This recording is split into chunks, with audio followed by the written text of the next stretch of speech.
اس عنوان سے ہم ہر اتوار کو یہ سیشن کرتے ہیں تاکہ ہم اللہ کے نبی صلی اللہ علیہ وسلم کی سیرت سے آشنا ہوں۔ اور میں یہ بارہا کہہ چکا ہوں اور اس میں کوئی شک اور کوئی کسی قسم کا مبالغہ نہیں ہے، قرآن مجید بغیر سیرت کے سمجھ میں نہیں آ سکتا۔ قرآن مجید جب سمجھ میں آئے گا جب ہمیں سیرت کو پڑھیں گے، سنیں گے، سمجھیں گے، اس نبی کی زندگی کو پڑھیں گے، سنیں گے، سمجھیں گے، دیکھیں گے کس کس مرحلے پر اللہ کا قرآن کس طرح اترا ہے، آپ صلی اللہ علیہ وسلم کی کیفیتیں کیا تھیں، حالات کیا تھے، پھر ہمیں سمجھ میں آئے گا کہ اللہ کا قرآن کیا کہہ رہا ہے۔ نہیں تو یہ لفظوں کی کتاب ہے، صبح شام اس کو پڑھے جائیے، ثواب کی دوڑ میں بھاگتے چلے جائیے۔ آج اتنے سپارے ختم ہو گئے کہ اتنے قرآن ختم کر لیے۔ اللہ کو نہ ہمارے قرآنوں کی ختموں کی دوڑ کی ضرورت ہے، نہ سپاروں کے ختموں کی دوڑ کی ضرورت ہے۔ اللہ چاہتے ہیں کتاب ہدایت ہے، اس سے دنیا انسانی رہنمائی حاصل کرے اور دنیا کی رہنما بنے۔ اور ہم دیکھتے ہیں اسی کتاب ہدایت کی بنیاد پر عرب کے بدو دیہاتی جو دنیا میں بظاہر کسی قابل نہیں تھے، ساری دنیا کی سپر پاور طاقتوں نے بالکل ناکام کہہ بیٹھی تھی، یہ بالکل بے عقل لوگ ہیں، جاہل اور گنوار لوگ۔ جاہل تو گنوار تھے، لڑتے لڑتے بھوک اور پیاس لگتی تو وہیں خنجر مار کے گھوڑے کا خون چوس لیتے تھے، ایسے گنوار تھے۔ اٹھنے بیٹھنے کی تمیز نہیں تھی، لڑائی شروع ہوئی تو بس نسل در نسل لڑائی کے اندر ختم۔ لیکن یہ کتاب ہدایت لے کر جب آقا کریم صلی اللہ علیہ وسلم اس قوم پر اترے جس قوم کے بارے میں ساری دنیا کہہ بیٹھی تھی یہ بالکل ناکام ہے، کچھ نہیں کر سکتے، وہ دو چیزیں، ایک قرآن کو لے کر، ایک حضور کی سیرت کو لے کر اٹھے صلی اللہ علیہ وسلم کو نہ صرف خود بدلے بلکہ پوری دنیا کے قائد و لیڈر بن گئے۔ آج بھی ان کے ناموں کا ڈر اور خوف دشمنوں پر چھایا ہے۔ اس کی وجہ کیا تھی؟ اس قرآن کے ساتھ حضور کی سیرت کو بھی لے کر چلے۔ آج ہم قرآن کے پیچھے تو لگے ہیں، حضور کی سیرت کو ہم نے فقط صرف چند ایام کے طور پہ منا لیا ہے۔ 12 ربیع الاول کو ہم نے عید میلاد منا کر سوچ لیا بس، اس کے بعد 365 دن ہمارے اپنے مرضی کے، 364 دن ہم جو کچھ مرضی کرتے رہیں، ہم اپنی مرضی سے گزار۔ ایسا نہیں ہے۔ اللہ کے نبی صلی اللہ علیہ وسلم کی سیرت کو عنوان ہر اتوار کو ہم نے اس لیے رکھا ہے تاکہ ہماری نئی نسل اپنی حضور کی زندگی سے آشنا ہو، اپنے رہنما سے آشنا ہو۔ تو ہم آپ کو یاد ہوگا کہ اللہ کے نبی صلی اللہ علیہ وسلم کی سیرت کے تذکرے کے 12ویں سال تک ہم پہنچ گئے تھے۔ 12واں سال تھا، بعض محدثین نے 11واں، بعض نے 12واں لکھا ہے کہ آپ کو معراج شریف ہوئی تھی اور معراج کا تذکرہ گزشتہ اتوار کو کیا تھا۔ معراج سے کچھ عرصہ پہلے، کچھ دن پہلے حج کے ایام شروع ہو چکے تھے۔ اللہ کے نبی صلی اللہ علیہ وسلم آپ حج کے ایام میں گشت کرتے تھے، لوگوں تک اللہ کا پیغام پہنچاتے تھے، کوئی تو اس پیغام کو سنے۔ تو 5 افراد ایک جگہ پر بیٹھے ہوئے تھے، اللہ کے نبی صلی اللہ علیہ وسلم رات کے اندھیرے ان کے پاس تشریف لائے، ان کے سامنے پیغام رکھا، یہ اللہ کا پیغام، بڑے خوش ہوئے۔ اب یہ لوگ جو تھے یہ ان کا تعلق مدینہ سے تھا اور ان کو بار بار یہودی کہہ چکے تھے آخری نبی آنے والا ہے، جب وہ نبی آ جائے گا تو ہم نے ان کے ساتھ مل جانا ہے، تمہیں مارنا۔ اب انہوں نے جب دیکھا کہ یہ جس نبی سے ہمیں ڈراتے ہیں کہ یہ وہی نبی تو نہیں ہے، ایسا نہ ہو کہ یہودی کو مان کر ہم سے آگے بڑھ جائیں، پھر ہم سال ہر سال سے ان کے ظلم و جبر کا شکار ہیں، کہیں ایسا نہ ہو کہ پھر ان کے شکار بن جائیں۔ ان 5 نے بڑھ کر اسلام قبول کر لیا۔ انہوں نے کہا یا رسول اللہ صلی اللہ علیہ وسلم ہم اپنے علاقے میں جا کر لوگوں کو بتائیں گے۔ پھر اگلے سال ہجرت کا 12واں سال تھا، یعنی معراج کے بعد کا یہ واقعہ ہے کہ مکہ مدینہ سے 6 افراد نکلے، 6 افراد انتظار میں رہے عقبہ کی گھاٹی کے اندر، اور اللہ کے نبی صلی اللہ علیہ وسلم کو پیغام بھیجا کہ آپ ہمارے پر تشریف لائیں، ہم آپ کا پیغام سننا چاہتے ہیں۔ ان 6 افراد کے اندر 2 قبیلہ خزرج کے تھے، باقی اوس کے تھے۔ یہ سارے آ کر بیٹھے، اللہ کے نبی صلی اللہ علیہ وسلم نے کے سامنے اسلام قبول کیا۔ اسے بیعت عقبہ اولیٰ بھی کہا جاتا ہے، یہ نیک لوگ تھے۔ اس میں 12 افراد تھے، 12 افراد 6 پہلے تھے اور یہ 6 اور 12 افراد شامل تھے پہلا بیعت آپ صلی اللہ علیہ وسلم کے ہاتھ پہ کی۔ اللہ کے نبی صلی اللہ علیہ وسلم نے ان کے بیعت کی کہ اللہ کے ساتھ کسی کو شریک نہیں ٹھہراؤ گے، زنا نہیں کرو گے، چوری نہیں کرو گے، کسی پر جھوٹا الزام نہیں لگاؤ گے، اور معروف کے اندر اللہ کے نبی صلی اللہ علیہ وسلم کی پیروی کرو گے۔ ان 12 افراد نے تہیہ کر لیا کہ بالکل ہم ایسا ہی کریں گے۔ جب یہ جانے لگے تو کہا کہ یا رسول اللہ صلی اللہ علیہ وسلم کوئی ایسا ساتھ ہمارے ساتھ روانہ کر دیجیے جو آپ کا پیغام لوگوں کو پہنچائے اور سمجھائے۔ تو اللہ کے نبی صلی اللہ علیہ وسلم کی نظر انتخاب مصعب بن عمیر رضی اللہ تعالیٰ عنہ پر پڑی، اور آپ نے فرمایا مصعب آپ جائیے ان کے ساتھ مدینہ کے اندر اللہ کا پیغام پہنچائیں۔ یہ پہلے سفیر تھے اللہ کے نبی صلی اللہ علیہ وسلم کے جو آپ نے کسی جگہ روانہ کی، اور یہ مصعب بن عمیر رضی اللہ عنہ مکہ سے مدینہ تشریف لے آئے۔ آپ کی پوری سیرت کے تذکرے کے ساتھ اس اہم موقع پر مصعب بن عمیر کا تعارف نہ کروایا جائے تو میں سمجھتا ہوں یہ زیادتی ہے۔ مصعب بن عمیر کون تھے جنہیں اللہ کے نبی صلی اللہ علیہ وسلم اتنا اہم کام سونپا کہ اپنی جگہ پر آپ نے متعین کیا کہ میرے سے پہلے آپ پہنچیے، حالانکہ دیگر صحابہ بھی موجود تھے۔ آخر مصعب بن عمیر کو کیا خاصیت تھی؟ ان کے لیے اللہ کے نبی صلی اللہ علیہ وسلم کی نظر انتخاب مصعب بن عمیر پر۔ مصعب کون تھے؟ مصعب کے والد کا نام عمیر تھا، اور ان کی والدہ بڑی مشرک تھی، اور بڑے جو ہے امیر ترین ان کا خاندان تھا۔ مکہ کے امیر ترین خاندانوں میں ان کا شمار ہوتا تھا۔ مصعب بن عمیر رضی اللہ تعالیٰ عنہ کی لڑک پن کے اندر حالت یہ تھی کہ ان کی والدہ انہیں بنا اور سنوار کے رکھتی تھی۔ ان کے کپڑے یمن سے سل کر آتے تھے، اور چمڑے کی اسپیشل جوتی جو مکہ کے رؤساء اور امیر لوگ صرف خاص تقریبات کے اندر پہن کر جایا کرتے تھے، مصعب بن عمیر وہ ہر وقت پہنے رکھتے تھے۔ ان کی والدہ نے اسپیشل چمڑے کی جوتیاں سلوا کرتی تھی، اور لمبے بال رکھتے تھے، خوشبو ایسی لگاتے تھے، خوشبو بھی شام سے اور کہیں یمن اور اردن سے آتی تھی، اور ایسی خوشبو ہوتی تھی کہ جہاں سے گزر جاتے تھے لوگ اس خوشبو کو محسوس کرتے تھے اور کہتے تھے لگتا ہے یہاں سے مصعب گزرے۔ ایسے ناز و نام میں پلا ہوا یہ مصعب ایک دن چلتے چلتے پہاڑیاں چڑھتے دار بنی ارقم میں جا پہنچا، جہاں پر اللہ کے نبی صلی اللہ علیہ وسلم بیٹھے متلاشیان حق کو اللہ کا پیغام سنا رہے تھے۔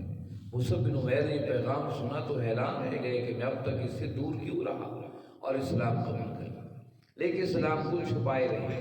چپکے چپکے رات کو دار بنی ارقم جو مکہ کے اندر پہاڑیوں کے اندر گھرا ہوا مکان تھا، جو ابتدا کے اندر اللہ کے نبی صلی اللہ علیہ وسلم نے ایک دین کا مرکز بنایا تھا، اس کا ذکر بارہا آپ کے سامنے ہو چکا ہے۔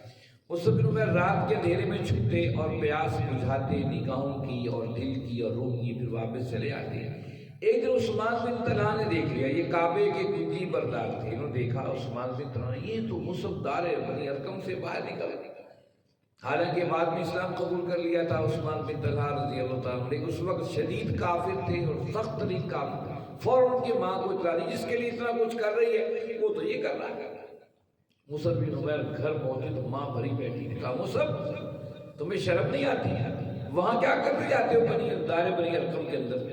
فرمایا ماں میں نے تو اسلام بھی قبول کر لیا ہے۔ ماں کو بڑا غصہ آیا، ماں نے پکڑ کے مارا اور ان کی چچاؤں کو بتایا، مار کے بند کوٹری میں قید کر دیا۔ یہاں تک کہ حالات گزرتے رہے اور مصعب بن عمیر کو والدہ اور چچا مارتے رہے کہ تم دین کو چھوڑ دو۔ مصعب بن عمیر نے کہا یہ دین نہیں چھوڑنے والا ہے۔ انہی ایام کے اندر اللہ کے نبی صلی اللہ علیہ وسلم نے حبشہ کی طرف اہل ایمان کو ہجرت کر جانے کا حکم دیا۔ مصعب بن عمیر بھی چپکے سے نکلے اور حبشہ جا پہنچے۔ حبشہ کی وادیوں کے اندر پھر کر اللہ کے نبی صلی اللہ علیہ وسلم کی یادوں کو سینے سے لگائے، دل تڑپتا رہا کہ میں حبشہ میں ہوں اور میرے محبوب آقا کی حالت میں ہوں گے، جب مجھے لوگ مارنے کو تیار ہیں، مجھے بند کرنے کو تیار ہیں، ان کی دعوت پر میرے نبی کے ساتھ معاملہ کیا ہوگا؟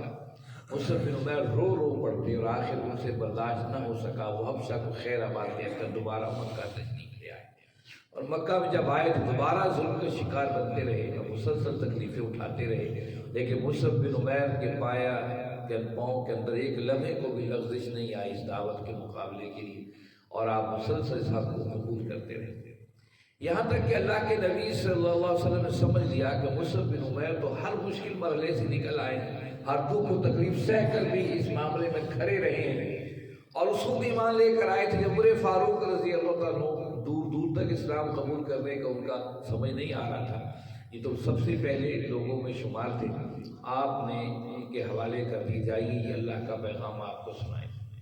مصعب بن عمیر جب مکہ سے مدینہ تشریف لائے اس ذمہ داری کو سمجھ لیا کہ اللہ کے نبی صلی اللہ علیہ وسلم کا جو انتخاب ہے وہ معمولی نہیں ہے, اس سے مجھے اس پر کھرا اترنا ہے.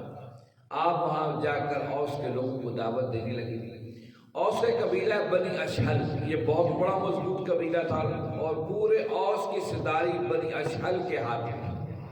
اور اس وقت سعد بن معاذ رضی اللہ تعالیٰ اس پورے قبیلے کے سردار تھے.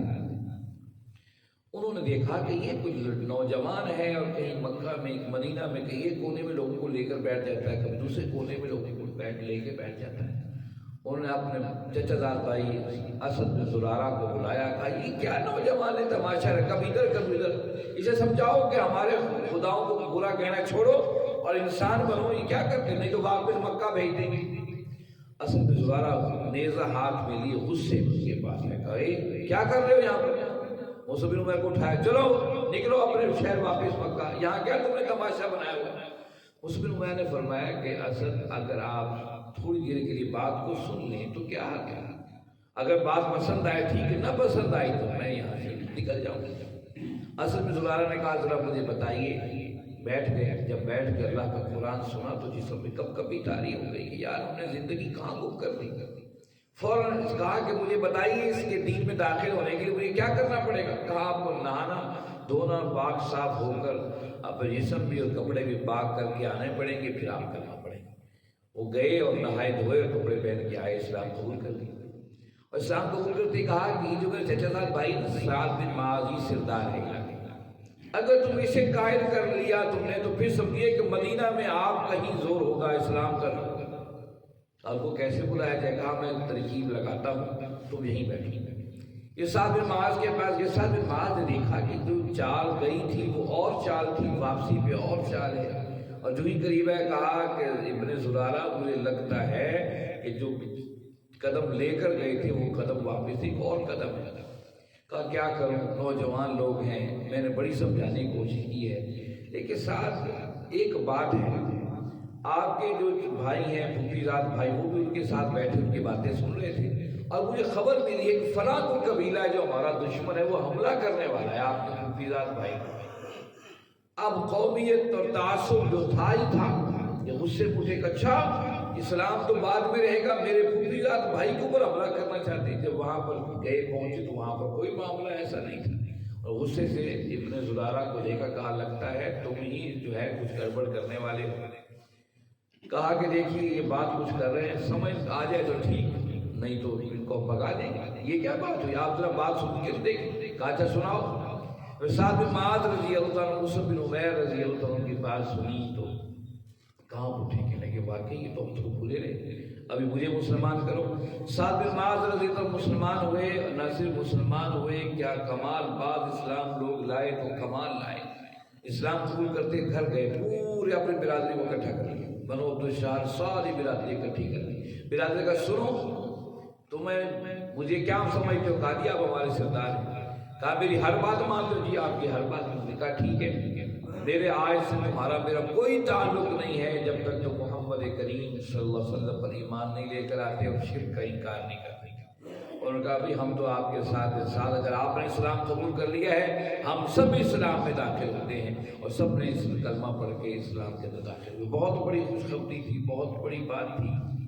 اور پھر اس کے بعد اگلا سال جب حج کا آیا تو اللہ کے نبی صلی اللہ علیہ وسلم چاہتے تھے مصعب بن عمیر اپنے سال کی کارکردگی رپورٹ پیش کریں. آپ صلی اللہ علیہ وسلم نے ایسے نہیں چھوڑ دی, اس لیے اللہ نے بھی آپ اور ہمیں ایسے نہیں چھوڑ دیا. آپ اور ہم سے ہماری کارکردگی رپورٹ رب نے مانگنی ہے.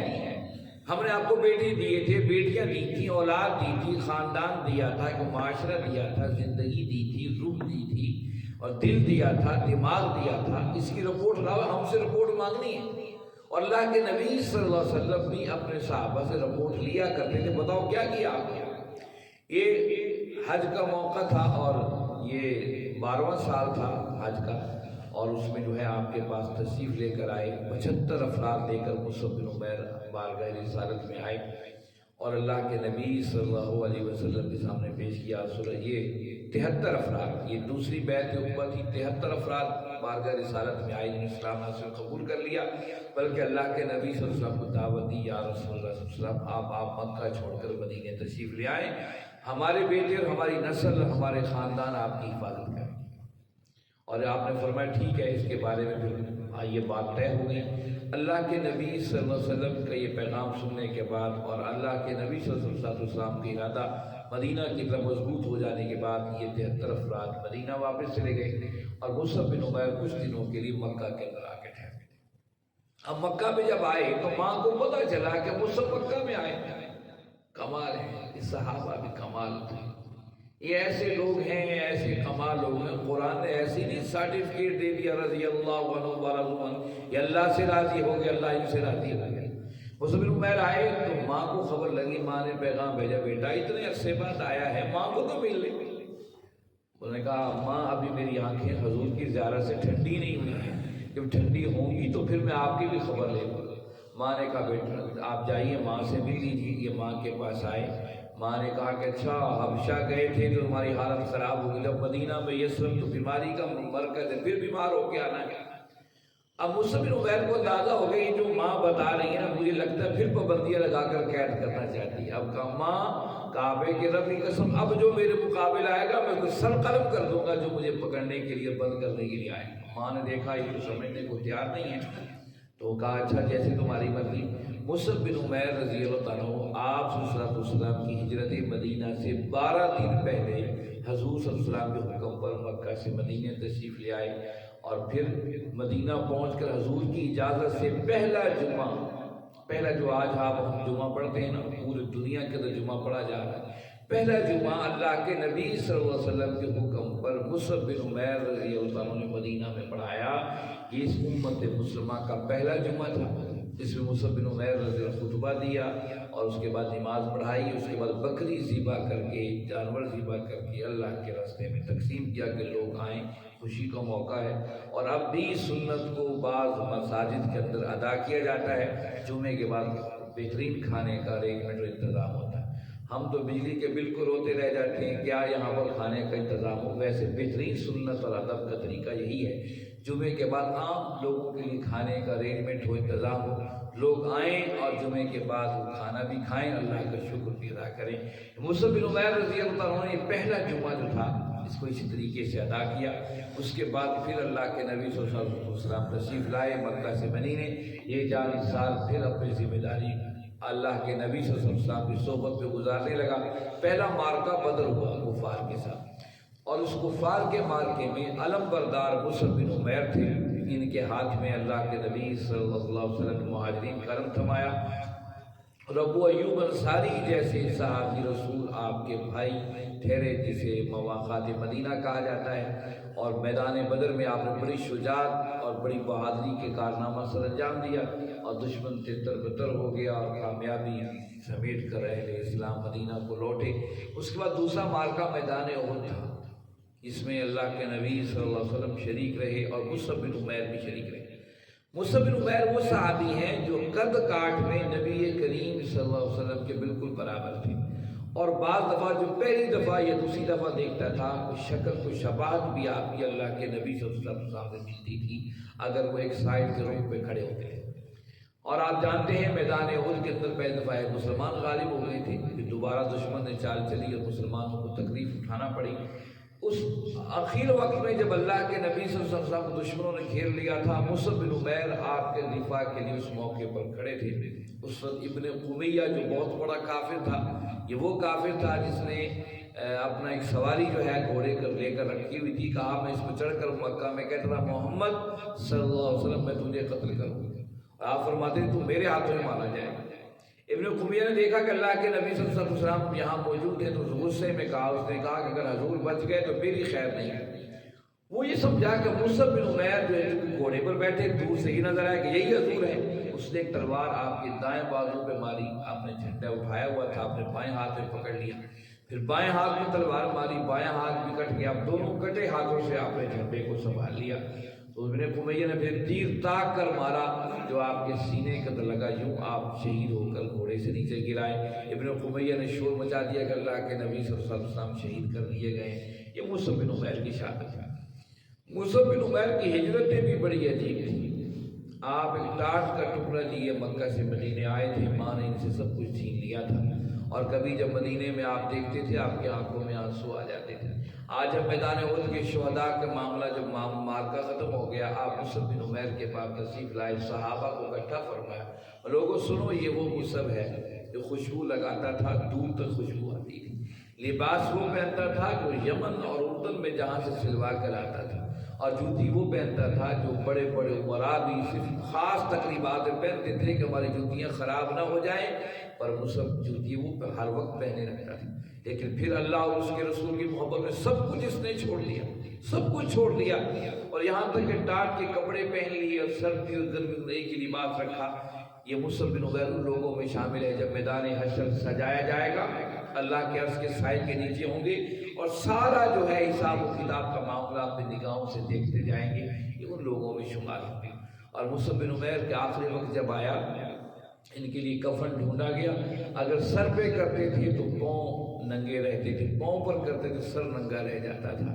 دنیا کا عظیم انسان جس کے پاس دنیا کے سارے وسائل تھے، وہ کیا طلب تھی، وہ کیا چیز تھی، سب کچھ چھوڑ کر اس پیغام حق کے لیے ڈٹ گیا تھا، اور آج آخری لمحے میں بھی شکوہ نہ شکایت کہ میں نے آپ کو اتنی قربانیاں دی، اتنا میں نے کچھ کیا، اور میرے لیے یہ کہ میں میدان احد کے اندر کھڑا ہوں وہ مجھے کوئی شاباش، کوئی دنیا کے وسائل، کوئی دنیا کی عزتیں نہیں ہیں۔ ایک کارکن کی حیثیت سے، ایک کام فرد کی حیثیت سے اپنی جان رب کے سپرد کر دی، اسی پر بس نہیں۔ صحابہ نے کیا، یا رسول اللہ صلی اللہ علیہ وسلم کیا کیا جائے؟ سر کو ڈھانپتے ہیں، اس کا فصل پاؤں کھل جاتے ہیں، پاؤں سے ڈھانپتے ہیں سر کھل جاتا ہے۔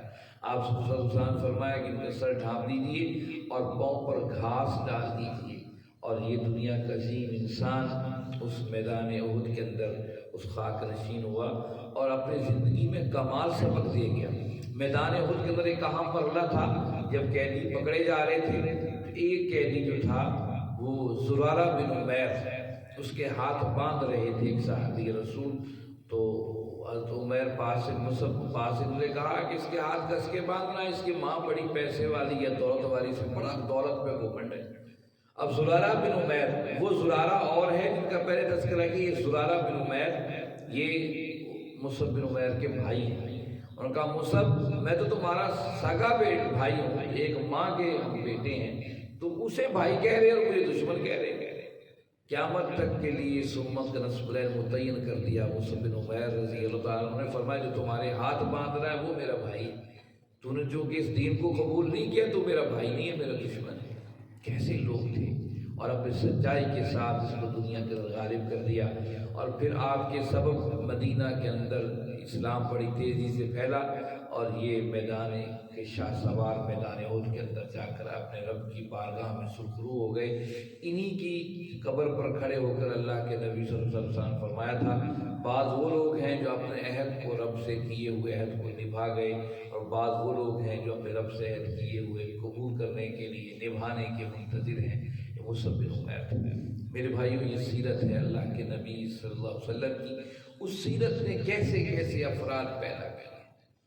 آج وہ زندہ سیرت ہمارے پاس بھی موجود ہے، کتاب کی شکل کے اندر، قرآن کی شکل کے اندر، لیکن ہم اس پر کتنا عمل کر رہے ہیں۔ آؤ میرے بھائیوں، اپنی زندگیوں کو خیر کرائے، اپنی زندگیوں کو اللہ اور اس کے رسول کی طرف بڑھائیں۔ یہ دنیا کی ساری تک و دو جستجو، اس میں کوئی شک نہیں، رزق کمانا، اولاد کے لیے بہترین سے بہتر تلاش کرنا سب سے اچھا کام ہے، کوئی شک نہیں، لیکن سب سے اچھا کام اللہ کا قرآن، اللہ کا پیغام ہے۔ اور الحمدللہ اللہ تعالیٰ کی یہ بڑی خوشی کی بات ہے اور بڑی مسرت کی بات ہے۔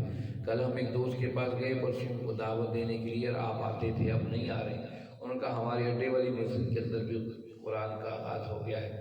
بڑی خوشی ہوتی ہے کہ آج جب یہاں میں آیا تھا ڈھپا میں مسجدیں خالی تھیں، اب پورے ہر مسجد کے اندر اللہ کے قرآن کی آواز ہے، نبی کریم صلی اللہ علیہ وسلم کی سیرت کی آواز ہے۔ اللہ کرے یہ پیغام قرآن عام ہو ہر گھر، ہر فرد کے اندر، اور پورا یہ ہمارا چھوٹا سا شہر، چھوٹا سا ڈھپا اسٹیشن یہ اللہ کے دین سے لہر رہا اٹھے، اس سے بڑی بات کیا ہو سکتی ہے۔ اس لیے وہ افراد جو نہیں آ رہے ہیں آپ ان کی کوشش کیجیے کہ وہ دوبارہ سے آنا شروع کریں، نئے دوستوں کو تلاش کیجیے وہ آئیں، نہیں آ سکتے میرے جانے کی ضرورت ہے، میں ان تک جانے کے لیے تیار ہوں۔ اور یاد رکھیے ایک بات، ایک آپ سب بھی چلے جائیں، ایک فرد بھی بیٹھا رہے گا جو اللہ نے میری ذمہ داری عائد کی ہے وہ پیغام پہنچاتا رہا، لیکن یہ ہے کہ ہم سب کی ذمہ داری بنتی ہے ہم دوستوں کو خیر کی دعوت دیں، حضور کی سیرت سے اور حضور کی صورت سے آشنا کریں۔